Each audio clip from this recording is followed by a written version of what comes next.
ഒരിക്കലും കാലിയാകാതിരിക്കാനും പണം ഉണ്ടാകുവാനും പണം ഒരിക്കലും ആറ്റിടാതിരിക്കാനും നിലവിളക്ക് ഇപ്രകാരം തെളിയിക്കുക.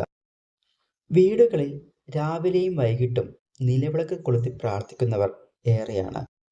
നിത്യവും വീട്ടിൽ നിലവിളക്ക് തെളിയിച്ചു പ്രാർത്ഥിക്കുന്നത് സന്തോഷവും ഐശ്വര്യവും നൽകുന്നതാണ്. നിലവിളക്ക് തെളിയിക്കുന്നതും വളരെ ശുദ്ധിയും വെടിപ്പുമുള്ള സ്ഥലത്ത് മാത്രമായിരിക്കണം. ചില ആൾക്കാരുണ്ട്, നിലവിളക്ക് തെളിയിക്കണമല്ലോ എന്നോർത്ത് നിലവിളക്ക് തെളിയിക്കുന്ന ആൾക്കാരുണ്ട്. അങ്ങനെ ഒരു കാരണവശാലും നിലവിളക്ക് തെളിയിക്കരുത്. വളരെയേറെ ഐശ്വര്യവും പവിത്രതയും ശക്തിയുമുള്ള ഒന്നാണ് നിലവിളക്ക്. നിലവിളക്ക് തെളിയിക്കുമ്പോൾ നമ്മുടെ മനസ്സും ശരീരവും മാത്രമല്ല ശുദ്ധിയായിരിക്കേണ്ടത്. തെളിയിക്കുന്ന നിലവിളക്ക് വെക്കുന്ന സ്ഥലവും ശുദ്ധിയും വൃത്തിയും ഉണ്ടായിരിക്കണം. വീട്ടിൽ സാമ്പത്തികമായിട്ടുള്ള പ്രശ്നങ്ങളുണ്ടെങ്കിൽ വാസ്തു